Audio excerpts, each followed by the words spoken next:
welcome back to the channel. Okay, I am super excited for this video. I'm excited for all of my videos, but especially the Halloween themed ones because it's August, basically fall, right? I mean, I've said that in a bunch of my videos, but it is fall. August 1st is fall. Don't talk to me until Thanksgiving is over, then it's Christmas.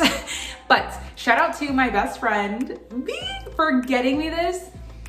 Guys, I almost cried when I got this. The cutest skeleton cake pans ever, but we are gonna bake with them, but we're not making something sweet, making something savory. I actually found the idea for this recipe, not really the recipe, but kind of just the idea on Pinterest. Ooh, could it be a Pinterest fail? Maybe, we shall see. I guess if you guys are seeing this video, you know what? Even if it fails, I'm gonna show you guys because this is what happens in real life. This is Pinterest. But we are gonna make pizza bombs, I think that's what they're called. It's basically pizza dough with pizza dough with sauce, cheese, pepperoni, like a bagel bite something. Okay, I'm just gonna stop talking and cook because that's what needs to happen.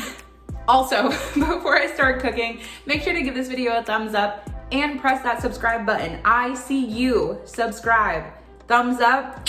All right, of course, for the pizza, we first have to start with making our dough. You could always use a pre-made pizza crust, but why when you can just make it yourself? So we're gonna add our yeast. I'm only doing half the recipe because you want the pizza dough to be very thin so that everything can cook, warm up perfectly, and hope that it goes according to plan. So,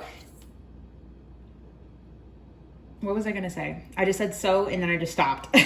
Okay, so if you were gonna make more, then I would just double this recipe. So I'm doing half the recipe. So we're gonna do 1 teaspoon of yeast. And of course, yeast needs sugar to feed on. So we're doing 1 teaspoon of yeast, or 1 teaspoon of yeast and 1 teaspoon of sugar. Then we can add our water, always warm water, not hot and not cold. What I mean by hot, do not boil this water. Just as long as your hands can run under it and you don't feel like it's burning, that's perfect. 112 degrees, I know it sounds really like specific, but it is. If you have a thermometer, then that would be the best way to go. If not, room temperature to warm, that's what you're looking for. This is half of a cup plus 2 tablespoons of some water. Give that a little mix. Mine is instant yeast, so it's not the active dry, which is gonna take a couple minutes to get frothy and bubbly. I always compare it to like a beer foam at the top. Don't be afraid to really mix and break up any little lumps. Okay, that looks good. Now, I don't have to let mine sit here for a few minutes since it is instant yeast, but if you wanted to, let it sit, get bubbly and foamy about 5 minutes, and that's when you know your yeast is nice and activated. Just for a little bit of flavor and to help with the browning process, I just have like this infused olive oil that has like a bunch of little herbs. Definitely you can do this yourself with just olive oil and take whatever seasoning you want and just kind of like preserve it in there. Just gonna give it a little mix. I'm gonna add about a tablespoon of oil, give or take, maybe a little bit more. Helps with flavor and color in the browning process in the oven. Now, final step, you can see it is slightly bubbling around the edges and in the center. I'm just gonna add a couple of cracks of salt. I know this is like super loud on camera. Just gonna add a couple of cracks of salt. Of course, we're gonna season everything else, so everything is gonna be delicious and flavorful. If you guys have seen my first YouTube video, I think, or maybe it was my second video of me making pizza dough without yeast, you can go and watch that video. Sorry for the poor editing back then. Yeah, you know, it's a learning curve. But if you don't have yeast and you still want to make this, go watch that video because then you don't need any yeast to make it. I filmed that during the beginning of the pandemic when yeast was super hard to find. But okay, if I just give this a slight tap, do you guys see all of those like frothy bubbles coming to the top? That's what you're looking for. But this is already good to go. We're just gonna add our flour and then we'll be done. I'm gonna add 1.5 cups of all-purpose flour. I've definitely used self-rising flour, so if that's what you have, go for it. Then once you have all of that, next step, super simple, just bringing it together. It's kind of going to become like a shaggy ball of dough at first, and then it slowly starts to come together. And also, if you guys have seen my pizza on Instagram and stuff, I make it differently just depending on, you know, how I'm feeling, what I'm making.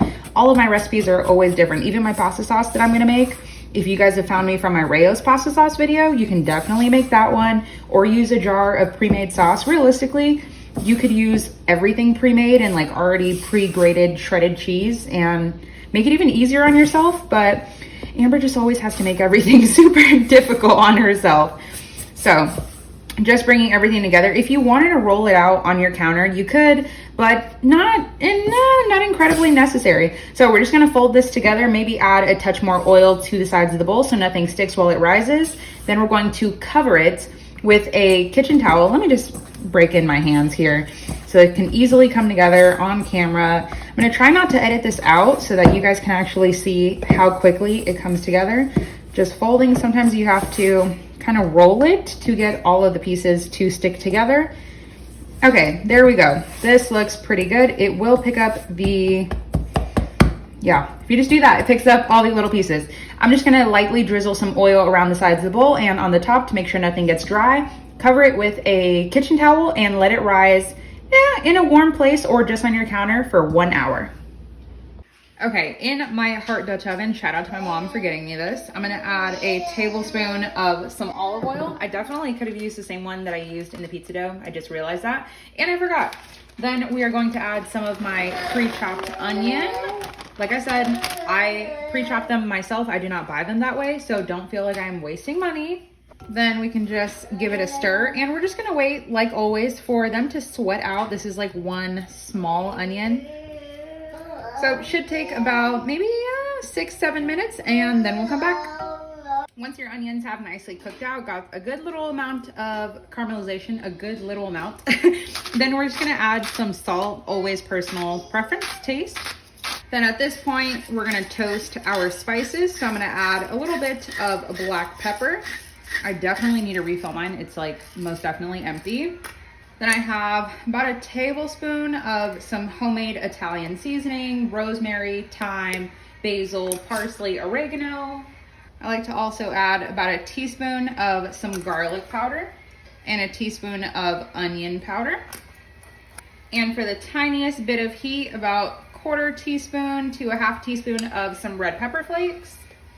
Then we'll just give that a stir. Remember, you want to work over like a medium heat. You don't want anything to burn. And if you feel like you need to add a little bit more oil, go for it. We'll remember to use this infused oil here. Then just kind of warm everything up. Remember, your spices have been sitting dormant for a really long time. Even if you just used them yesterday or bought them yesterday, don't know how long they've been there. Let it heat up. Once you can smell everything, you are good to go. I'm gonna add a 28-ounce can. Is this 28 ounces? Yes. 28-ounce can of some crushed and diced tomatoes. I usually use crushed, but if you guys saw my grocery haul, I got a bunch of these cans. Ow! Oh my goodness, it just popped on me. Anyway, I got a bunch of these cans on sale, so I figured why not? And it gives the sauce, it mainly just looks like crushed with the tiniest bit of lumps, but it gives the sauce some texture, I guess. And we're just gonna heat this up now. Of course, once everything warms up a little bit, tomatoes are very acidic. I always tell you guys, you have to let your tomato product cook out, whether it's tomato paste, tomato sauce, any other tomato product. You wanna let it cook because it has a very metallic-y taste. And a lot of the reason why people add sugar to pasta sauce is because they don't let the tomatoes naturally cook out and sweeten. If you just put the lid on this and put it on like a medium low and let it go for about minimum 15 minutes up to an hour, you're gonna get the sweetest but naturally sweet tomatoes. Oh, it's so good. And I just love this little heart pan. I had to switch it up from using my regular white Dutch oven. Because it's fall, I saw this Stove, S-T-A-U-B. They have a little pumpkin Dutch oven. I think it's this, ow, that's hot. I want the pan so bad, but like, who's gonna spend $275 on that pan? Like, I don't know. Okay, we're just gonna let this cook out, and then of course we're gonna taste for seasoning. You can either add a little bit of salt or chicken bouillon powder. It's completely up to you, but I know it's definitely gonna need more salt. So we're just gonna add the lid and let this cook out for a little bit. I'll wait to add the salt once I feel like the sweetness level is right, so then everything balances perfectly. Also could add a bunch of fresh garlic in there. Your girl is just running out of time before it's like dinner time. So we're just gonna go for this, and maybe we'll add a little bit more garlic powder in the end. While our sauce is cooking, of course, I always say every time you are going to roll any type of dough out for anything on your counter, make sure it is clean because it will pick up every little thing. I'm gonna add about a tablespoon of some flour. I also like to take my rolling pin and just kind of like, well, roll it in the flour. Then I'm gonna bring over our dough that was nicely rising. I just like to plop it out. That's why you want an oiled bowl. Then I just like to add about a touch more flour onto it just to make sure we don't get any stickage. And remember, of course, I'm gonna use a rolling pin. Could you do it by hand and stretch it and whatnot? Yes, but Amber is not that talented. But I just wanna give it an initial, like, slight flatten. And then I'm gonna cut it. Actually, I don't know how many pieces I'm gonna cut it in, but we're gonna try something. And like I said, hope that it works.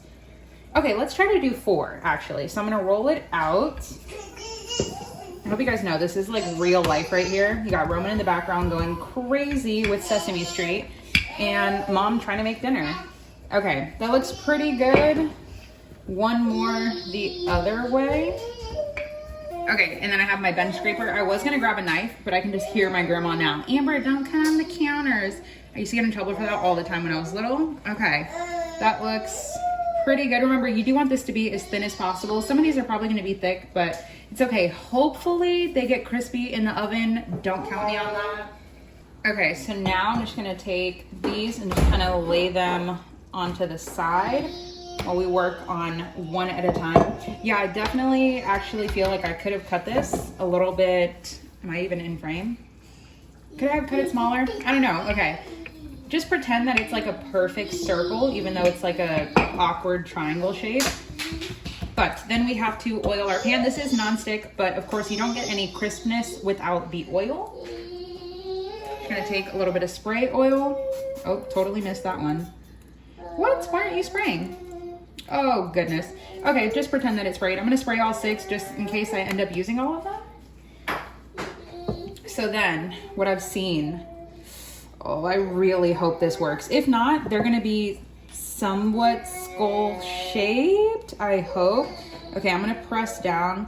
And if anything, obviously I'm assuming all of you guys do not have this wonderful pan that my neighbor got me, but you can always just make this as a regular pizza as well. Okay, I'm gonna cut some pieces here. Okay, we're gonna try to make 6 of them. So I'm just cutting some of them. I know if this is your first video you guys are watching, you're like, oh my God, she needs to get her ish together before she starts recording. Yeah, this is mom life, real life, parent life, family life. This is it here. Those of you guys that don't have kids yet, you know, this is your future. Okay, I'm just trying to like slightly fold it around. And remember, if it ends up coming out looking ugly, I mean, it is a skull at the end of the day, so it's not supposed to be super perfect, right? We're just gonna take this last piece of dough that I don't know, made a makeshift piece with.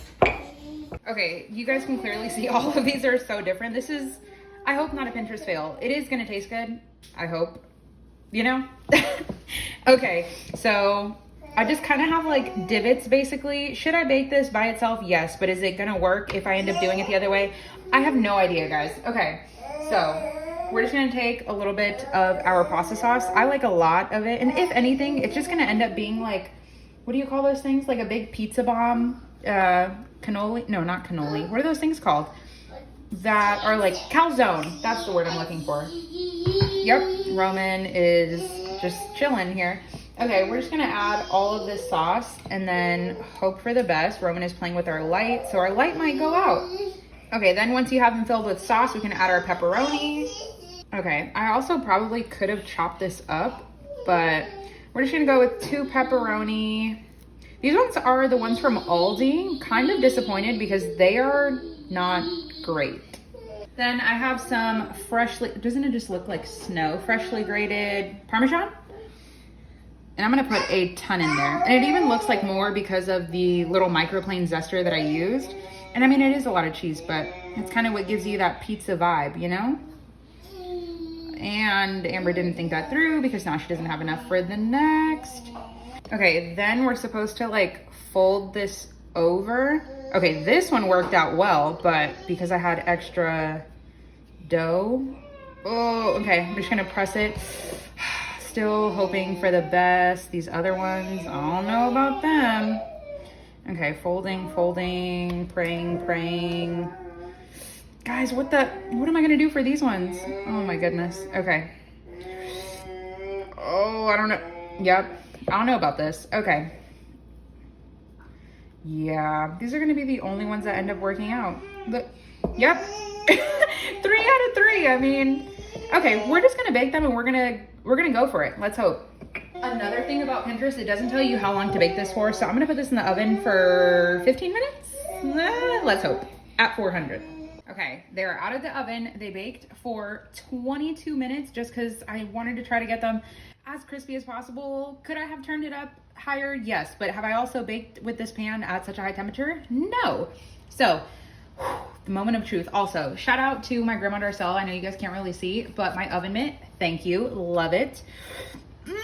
Kind of nervous. Okay, and of course, we are not gonna bite into these on camera because they are way too hot.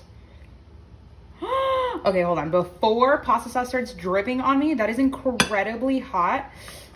Look at that. Oh my God, I'm so proud. Okay, I'm gonna lay them on their side. Ow, so hot. Oh, are y'all seeing? Oh my, even the teeth. Wow, okay. I mean, not like I didn't think this was gonna work, but like, ow.